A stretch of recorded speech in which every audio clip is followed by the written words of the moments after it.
There you go. There's a bunch of runs. Just. Oh my God. Stop it. Yeah, those are a bunch of green Skittles.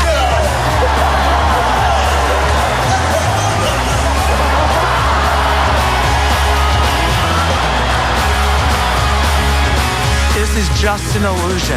We've had a lot of magicians on the show. I have never seen one like this dude. Give it up for my friend Harder. I don't know how you did that.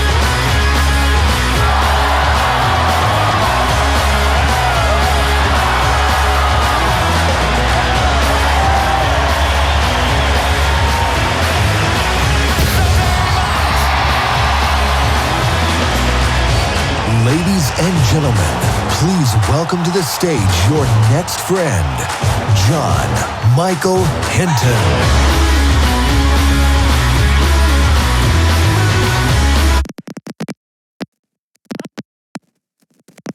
Hi.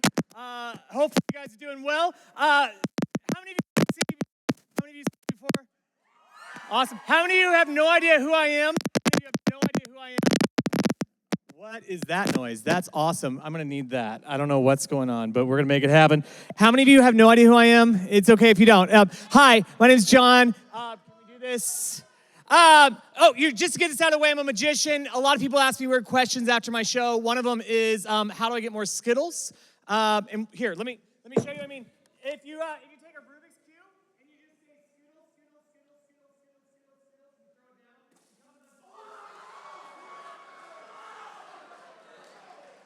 So, yeah.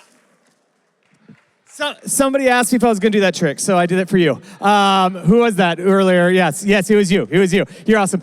Hey, so literally, I get to do some magic for you guys today. Also, I get to share my heart a little bit. And when I heard what the whole point of this conference is, anybody know what's the theme? It's... Oh, good. You've been paying attention. Iron and sharpening iron. That's literally one of my favorite topics to speak on. Yeah, we're going to make it happen. Can we give it up for our amazing tech team? Aren't they incredible? So, Ben. You guys are awesome. All right, you're gonna do you, and we're gonna make this happen. And they're gonna be cool, and we're gonna have fun. So, what I love about ironing, sharpening iron is a couple of things. Number one, I'm an Eagle Scout, so like when we talk about actually sharpening blades, like I did that a whole bunch with sharpening stones or even sharpening irons. And literally, if you're like, maybe you're sitting there, you're like, why are we talking about iron sharpening iron? Maybe somebody else covered this, but the whole idea of making a blade sharper, right? And does anybody know what degree you put a blade at to make it happen? Anybody know? Anybody? Who said 20? Raise your hand if you said 20 degrees. 20 degrees. 20 degrees. We are getting real personal. It's awesome. Okay. No, you're doing great. You're doing great. One more time. Ben. If you gave me a wrong name, I would have just gone with it. Here, I'll put it back in my back pocket. We're good. Am I good? Hey, tech team. You guys are awesome. All right. So where were we? 20 degrees. Literally, if you want to sharpen a normal blade, you do it at 20 degrees. If you want to sharpen a sushi knife, and who likes sushi out there? Any sushi lovers? My people. You don't go 20 degrees because the Japanese blades are so thin, you have to go at 15 degrees. And not that you care, and I'm not going to talk about knives that much, but there is something, because literally to sharpen a blade, you go the same motion on a sharpening stone or a sharpening iron over and over and over, or if you're doing it on a sharpening stone over and over and over again, because we all know that practice makes permanent. Who said practice makes perfect? You were lied to. You were lied to. Practice makes permanent. Perfect practice makes permanent. But all that practice does is make it permanent. Whatever you practice over and over and over again is what you will do, which it cracks me up. And I even did this, but kids in school, like they'll be like, I got an F on the test. It came up so suddenly. Did you do your homework? No. Wow, I can't believe you didn't do better on the test. If you would have done all the worksheets coming up to the test, maybe you would have done really well when you got to the test. Literally, practice makes permanent. And as a magician, literally, I have to practice so much. I thought I'd show you guys something. Let's get Blake, yeah? Give it up for Blake, everybody. He's going to make sure we can see. I'm going to show you a coin trick that literally I have been doing coin magic since I was 4 years old. My first trick was a coin trick. I have 3, here, Blake, let's put you right here. Let's put you right here, that way everybody knows. Okay, these, by the way, are silver dollars. Listen, do you hear that?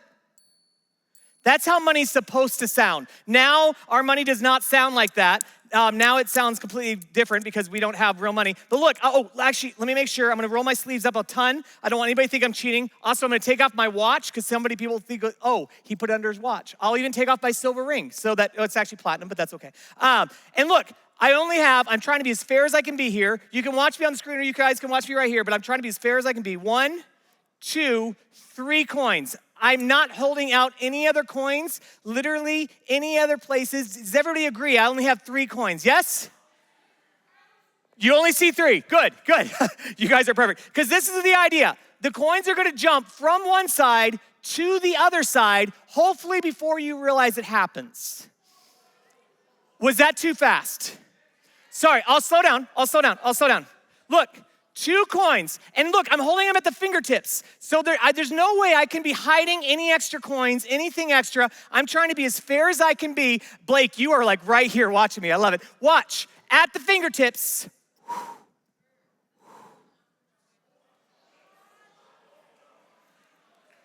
Now thank you, whoever is the one person that clapped. Thank you. That's literally 20 years of my life. Last one. This is the hardest one. There's nothing else to hide anything underneath, hide it behind. It's literally 1 coin. Remember, it's going to happen at the fingertips. Some of you know I was using a 4th. The question is, where did I get the 4th? I'll be honest with you, I hide it invisibly. Watch, if I take it right here and I place it right there,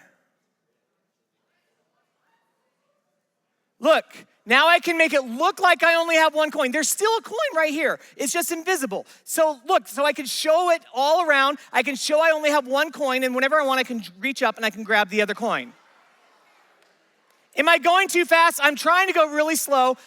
Here, actually, let me show you something else I practice a lot. Rubik's Cubes. I have practiced Rubik's Cubes. Stay right here. I have practiced Rubik's Cubes more than you would ever believe. Check his hair. I love it. So we're gonna try this with this. I think this one I can solve quickly. Watch. Oh, that was slow. Oh, I feel like I went way too slow. That was actually 20 moves in a second and a half. Let me explain. See, look, that's 1, 2, 3, 4, 5, 6, 7, 8, 9, 10, 11, 12, 13, 14, 15, 16, 17, 18, 19, 20. So literally we are 20 moves away, 1 second. There it is, 20 moves in a second. 1 person cared again. Good, thank you. No, but literally, what we practice and how we practice is what we will do. So that's what I do magically speaking. But what I want to ask you today, if you are honest with yourself, what do you practice spiritually? And you're like, what do you mean practice spiritually? Like going through like spiritual drills? No, I just mean like, what do you do? What do you do over and over spiritually that's either helping you grow or it's gonna just ruin your life? Also, maybe here's a better question. What are the people around you doing spiritually speaking? Because peer pressure is a great thing, right? How many of you agree peer pressure is a great thing? I love peer pressure. I love the amount. I'm like trying to get you to raise your hand with peer pressure. Did you see that? No, but peer pressure is a great thing. For example, a lot of you are here today because a friend invited you. That's peer pressure. The fact that you came and you're wearing clothing. Thank you, peer pressure. The fact that some of you came wearing deodorant. Some of you 9th grade boys still need some help, but we're trying with peer pressure. Peer pressure can be a great thing, and honestly, for me, it's how I started practicing some of the things in my life. I went on these things called mission trips. Has anyone ever been on a mission trip? Anybody ever been on a mission trip? Yes, I love that. And listen, mission trips are great because we're supposed to go and we're helping other people, but something amazing happens when you help other people. It changes your life like you wouldn't believe. My first mission trip by myself was to a place called Papua New Guinea. It's literally on the opposite side of the planet. You cannot fly there directly. We flew from Dallas to a smaller plane that we got on in Australia. We flew into Papua New Guinea. Then we took a 6-hour like dirt crazy ride into this little village, and we did a little bit of ministry there. But then the craziest thing happened is when they said, okay, now we're gonna take you to a tribe that has never seen any white people outside of the missionaries. So I was the first redheaded person that they'd ever seen in their life. We had to take a really small plane that only could hold 10 of us at a time. And literally, we landed on a dirt runway. And when we landed, the missionary said, just so you guys know, this tribe only stopped practicing cannibalism, eating other people, 10 years ago. So if you see, like, they're just wearing loincloths, they're just wearing beads, guys and girls, like, it's very, very primitive. So it was like a whole new thing there. And something they tell you if you go on a mission trip, or honestly, this is just common decency, is that when you go over to somebody else's house, you eat their food. And for me, that's really hard because I grew up, I was a breaditarian. Anybody else, they only like carbs? Anybody, is it? Yeah, the sushi people are like, I love that you love sushi. That's amazing. But literally, I only wanted to eat bread growing up. And so going on these mission trips where I don't know what I'm going to eat, and they said, by the way, how you eat and with what attitude you eat the food could either insult our guests and be distracting from the gospel and literally distracting of whether or not somebody makes a smart decision if they want to live with Jesus and eventually live with him in heaven, or not live with him in this life and then go to hell. Like and I'm like, just because of what I eat? What? But peer pressure worked. And so I was there in a hut. Now, the main thing that this tribe ate was they didn't eat humans anymore, luckily. And I was not offered any, although one of the old guys, he did come up to me and he smacked my thigh and he said, no. Yeah, I don't know, that's like way probably offensive. I'm sorry to anybody from Papua New Guinea tribe that I just impersonated. But he literally said something and he slapped my thigh and the missionary laughed. And I said, what did he say? He said, oh, he wants you to know that's the first part he would eat of you. Nice to meet you, sir. But the thing that they ate mostly was this thing called sago. Sago is a tree, and there's a gummy substance inside, just like we get maple syrup from a maple tree. There's this gummy substance that they would grind down, and it was kind of like a tasteless gummy worm. It was kind of like a tasteless, it was like eating snot, if I'm honest. Like, it was gross, but luckily it was mostly just, it was this consistency of snot, but it was tasteless. So thank you. Oh, yes, the best sago I've ever had. Thank you, right? But then they brought out the things that climb on the sago tree, because that's where they get their protein. What climbs on the sago tree, you guys are like, how's this have to do anything with Jesus? I'll get there, I promise. But go with me on this story just for just a minute. Literally, he said, what climbs on the sago tree is where we get our protein. Oh, great. It's these sago grubs. When I say grub, I mean a worm that's about this big, about the size of a quarter around, and that's where they get most of their protein. And they were steamed, and I was handed the first one, and I had an option. Did I want to distract from the gospel? Did I want to maybe make a way that we could talk with these people about something much more serious than what we're eating, and share Jesus' love with them? So I took a big old bite, and it spurted. Have you ever done like a gusher, or maybe like a really juicy Polish dog where it sprays like grease all over your face? That was the same thing, but with a sago grub. It kind of tasted like cream of corn. And then I did the best thing I knew. I handed it to my friend because I'm like, hey, you got to try this. This is great. And so literally, peer pressure can be a good thing. I need some friends. I want to get some friends up here. Hey, Will, where's Will? Will, oh, are you there? This is way, I don't want to offend anybody. Give me a small group leader and somebody from their small group.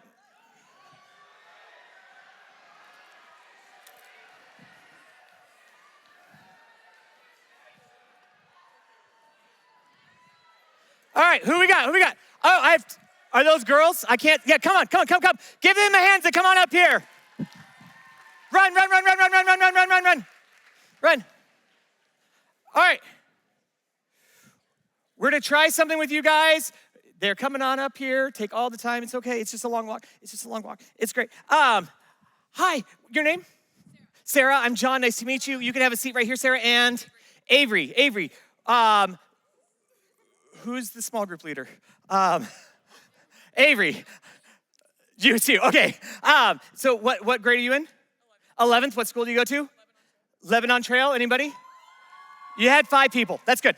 We're gonna try something between the two of you. I'm gonna try to make it so you guys, scoot your chair back just a little bit. I want them to be perfectly synced. Very good. Can you put both hands out just like this? Put both hands out just like this. Look at me. No, you're doing great. You're doing great. Just look at me. Perfect. Put both hands just right on your thighs. Perfect. And don't move. You're doing good. No, you're doing good. Same thing. Both hands straight out. Are you right-handed or left-handed? I'm just curious.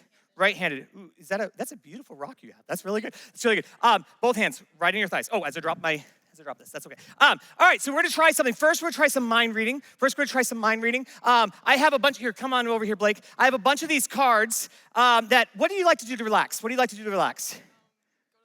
Go to the gym. That's good. I have gym in here. I have movies here. Come in close here, Blake. I have movies here. You can look movies, sleeping, journaling, family time, writing, walking your dog, going to museum, puzzles, massage, beach, a lot of different things. I'm going to have you point to one of these cards, and we're going to see if you can read her mind. Are you ready?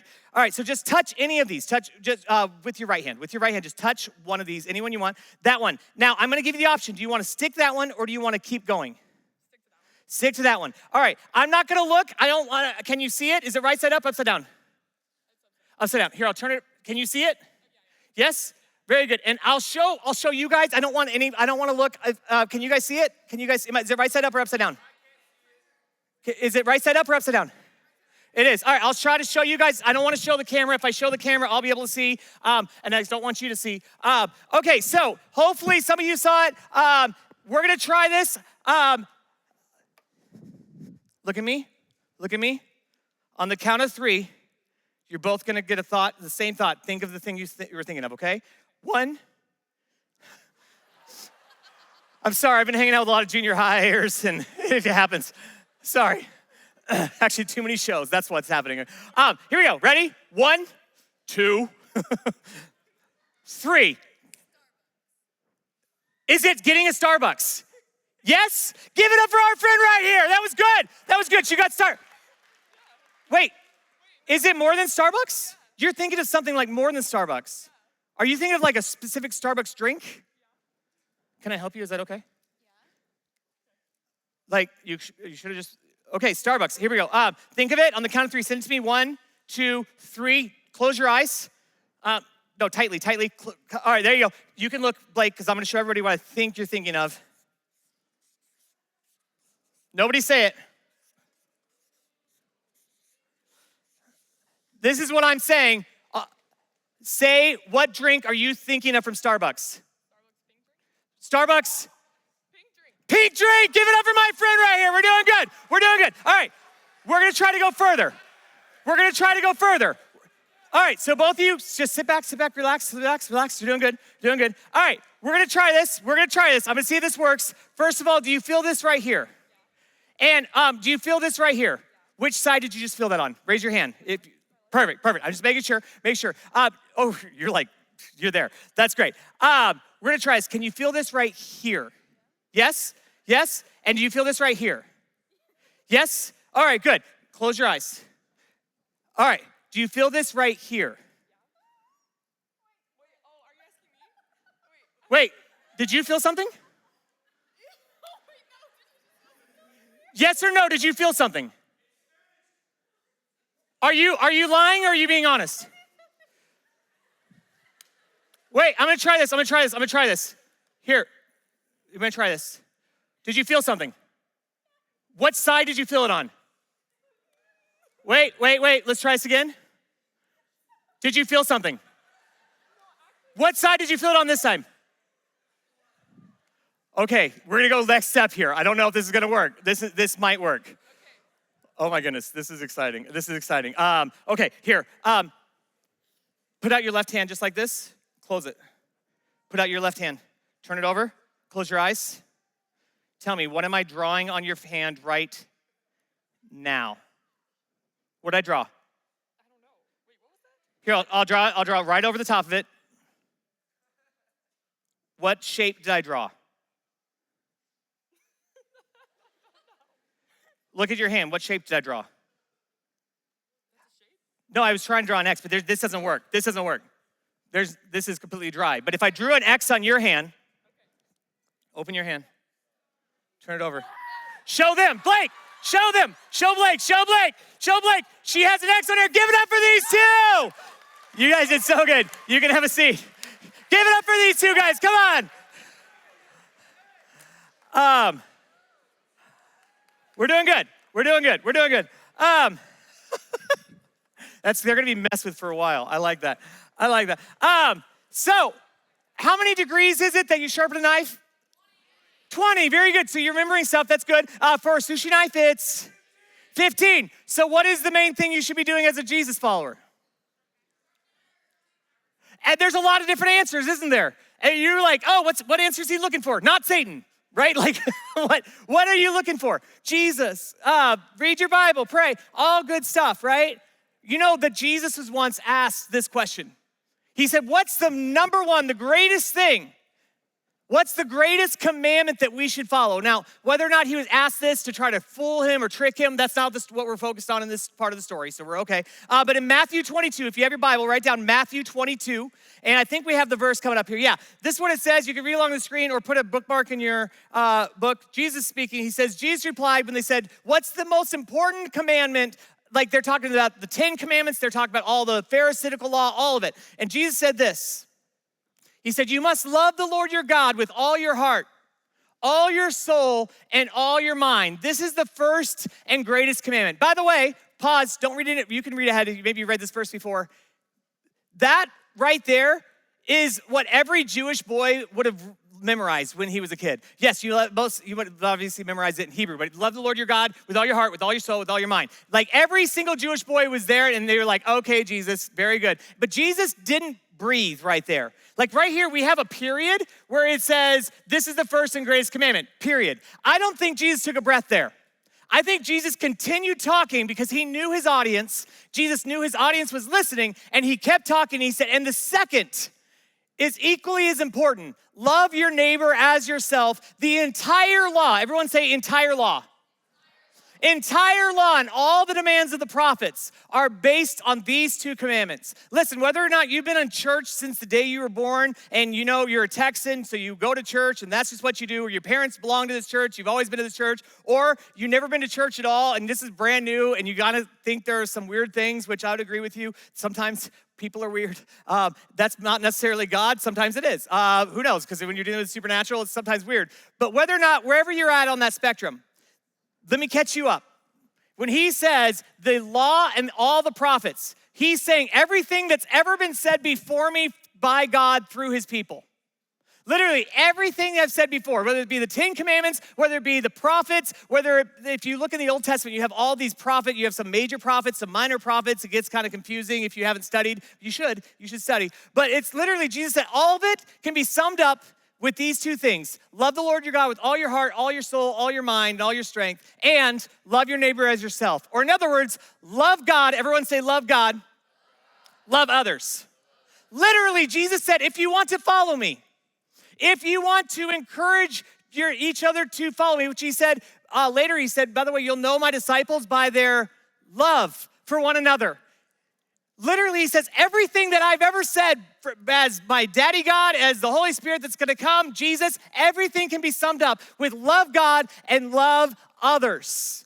And then I love that when they heard this, they started like saying, well, who's my neighbor? And there's all these questions about all this stuff. Let me make it real simple.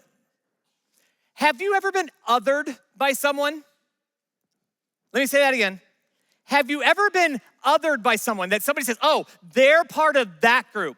Oh, they're one of them. And you get othered, you get alienated into a group, whether or not you believe in that group or not. It could be they're one of the band kids, they're one of the football players, they're one of the baseball players, they're one of the cheer, they're one of the drama geeks, they're one of the D&D kids, like they're one of the weirdos, they're one of the, and then also we could start saying, oh, they belong to this political party. Oh, they're this race. Oh, they are this, they are. What happens when we get othered? If somebody others you, if somebody alienates you and is like, oh, well, you're one of them, what does your group do? They often say, oh, don't listen to them, they're one of them. What do? When we are othered, we instantly other people. There's way too many others in that sentence, by the way. But we instantly say, oh, if you're not like me, well, let me tell you, then you're one of them. And as soon as we start having this us and them, the other people, we've lost the whole argument. Because literally it says, love God and love others. As soon as we start alienating other people, then we're not loving them, we are describing them, we are categorizing them. And by the way, every media outlet, whether it be social media to YouTube, to you name it, they want you to other people. Why? Because as soon as you say, well, I'm not one of them, now I can use fear, I can use all this stuff to try to make sure that you know who you are and how you will vote, how you will spend your money, how you will treat others. And so literally Jesus is saying, follow me and my kingdom. That's it. If you do that, you will follow everything other things. Hebrews 10:24, it says this. I think we have that on the screen too. Yeah, it says, let us think of ways to motivate one another to acts of love and good works. How can we look at other people? Let me ask you this.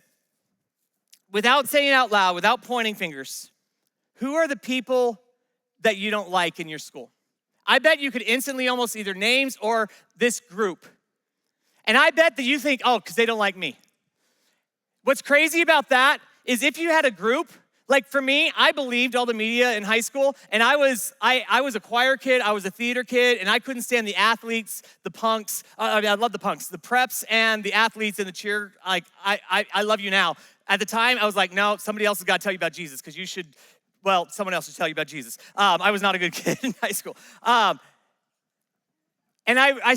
in college, this crazy thing happened. I got to my college dorm room and I was bunking with 3 other dudes. Not one of them was in theater. Not one of them was in choir. One of them was a major prep. The other 2 were major athletes. By the way, one of the athletes who was he lived, ate, drank, everything was basketball. Basketball. He was the best man at my wedding because I saw past him. Because again, we say, oh, I'm not like them. You know what's crazy? As soon as you get to them, they're not like each other either. There are people, if I say, oh, all football players, I bet they don't. All cheerleaders, I bet they don't. All drama kids, all band, all Democrats, all Republicans, all. As soon as we do that, we put them in a group. They don't all think like that. In fact, they probably have other people that are like, I don't know how in the world this person thinks that I'm just trying to play football, or I'm just trying to play volleyball, or and we do this to each other. And so what do? Peer pressure.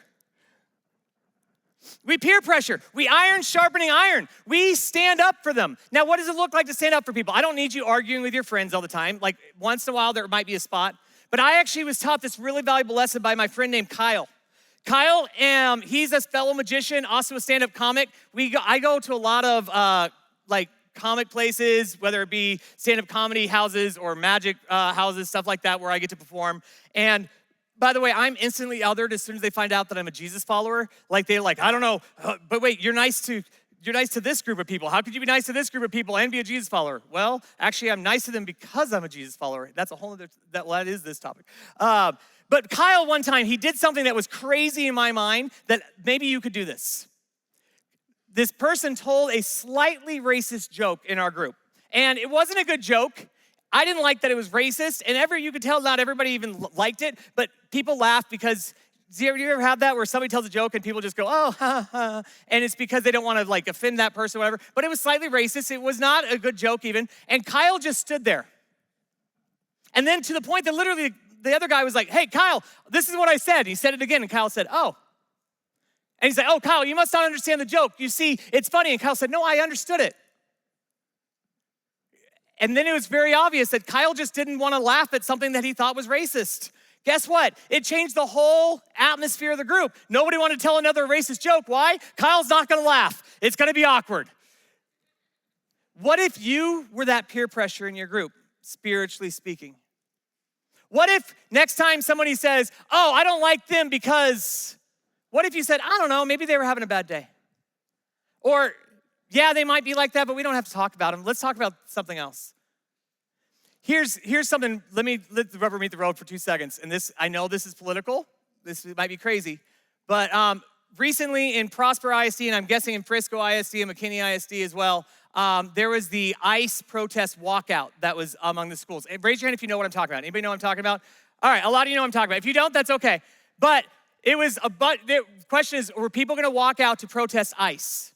Let me ask you this. On that day, I'm not gonna ask you if you wanted to walk out. I'm not gonna ask you if you thought it was stupid, no. What I'm gonna ask you is, and this is, by the way, true when you go back on Monday, how can you love your pro-MAGA friends? How can you love your anti-ICE friends? How can you love your friends that didn't know there was a walkout because politically they just don't care? When it comes to these things where the world wants to other us and wants to make us divided, how can we, spiritually speaking, encourage in our own life, but also other people in our group to say, you know what? How can we love? How can we follow Jesus? How can I show love to this person that I know that they completely disagree with me on so much? And not that you need to walk up to be like, I love you. Like, that'd be awkward, right? I mean, maybe some of you would work, but most of you would be really awkward. But maybe you could just smile at them when it's appropriate to smile, not in a creepy way. Again, be careful. But what if you just weren't mean to them? What if you stood up for them in your group? Because that's literally everything that it comes down to is, man, can you iron sharpen iron? Can you encourage your group to love Jesus and love others? I have 2 more tricks. Do you want to see them? All right. Is Will still in here, or did you have to step out? Did he have to step out? Oh, Will, you are? Will, I need a guy. You gave me a girl last time. Give me a guy. Give me some random guy. And then also, wait, right here, front row. Come here. Yeah, no, he's coming up. You're coming up right here. You're gonna mix this cube for me because I'm gonna end with that cube, okay? All right, come on up, dude, come on up. All right, yeah, you can sit down. He's gonna mix the cube for me. What's up, dude? I'm John. Your name? Bronson. You want a sticker? Because I forgot to give my other friend stickers. That says John's my friend. I'll give you stickers. Ask me later. Come over here, Bronson and Blake. Come on over here. Listen, if mind reading was real, if you could influence people, which is all I'm doing, because mind reading is not real, but I can influence you, there are 52 cards in this deck. Do you know the cards well? Yeah. Clubs, hearts, spades, diamonds, you know them? Very good. So listen, I'm gonna mix them up. I'm gonna let you pick any single card, and I'm gonna try to read your mind, but go even further than that. So just push one card up. I'm gonna give you a choice if you wanna change it. Go for it, push one card up. Oh, that's like 3. This one right here. Are you sure you wanna go with this one, or do you wanna change your mind? All right, I want you to look at it. Do not let me see it, and then put it back in the deck. I'm not looking. Do not show the camera. You got it? Show one person. Show one person. Don't show the camera. Show one person over here. Show this group right here. Do you guys see it? If you see it, say yes. All right, good. Put it back in the deck. All right, push them together. Think about how fair this is. He picked any card he wanted. Now he's shuffling it in. That's great. That's great. So now I'm also going to pick a card. All right, so I have a card. You have a card. Think about how fair this is. Do you have any idea what my card is? No, I have no idea what card your card is. We're gonna shuffle even. This is what's gonna happen. I'm gonna try to have you think of your card, and I'm gonna pull out of your mind. Are you ready? Look at me. On the count of 3. 1, 2, 3. It was a black card, yes? Yeah. So I'm gonna commit to where I think your card is, yes. I'm gonna go with this card right here. Now, I'm gonna send you my card, because if mind reading was real, not only should I be able to pull a thought out of his brain, I should be able to put a thought in his brain, right? So on the count of 3, I'm gonna have you think of a card. Don't say it out loud. Are you ready? It's not your card, because I know what your card is, okay? 1, 2, 3. Do you have a card in your mind? Yes or no? Yes? What color is it? Red. Correct. We're doing good. Find the card. Don't let me see it. Put it face down right here. Think about how fair this is. Yeah, find. You know, the card that you just thought of. Find the card you just thought of. Find the card you thought of. Put it face down. So I picked a card. I made a commitment. I sent him my card, and he's putting that card right here. You found it? Yeah, put it right here. So think about how fair this is. You picked a card. You shuffled it into the deck. I picked a card. I shuffled it in the deck. For the first time, what was the name, if mind reading was real? What's the name of the card that you first looked at that you showed those guys over there? 10 of spades? Not clubs? Then that worked perfectly, 10 of spades. We're doing good. We're doing good. Nobody cared. But, all right, no, it's all right. You'll care the next one if we get it. If I could send you a thought, if you could actually receive a thought from me, then this would be a red card. This would be a diamond. This would not be a face card. It's a low card. This would be the 3 of diamonds. 3 of diamonds. Give it up for my friend right here. You did really good. You did really good. Yeah, you can have a seat. You can have a seat. So literally, I want to leave you with this. Influence your friends, because I just influenced my friend. Here, bring that back up, bring that back up, bring that back up. I'm gonna try to solve that Rubik's Cube now. You've been mixing it the entire time. I'm gonna try to solve this cube inside the bag. Do you know why inside the bag? Because then I can't see it. So literally, it's a blindfold. You say when you think it's good. Right there. Look. Solved. All sides, all sides. There is not multiple Rubik's Cubes in the bag. There is nothing in the, okay, there's something in the bag. There is something in the bag, because this is, I felt bad for my friend earlier because I feel like she really wanted a pink drink. This is for you. Come up and get it. Come up and get it. Come up and get it. Here, take this back to her. Take this back to her. She's going there. Hey, did you guys have fun? Thank you guys very, very much. You can go give it to her. You can go give it to her.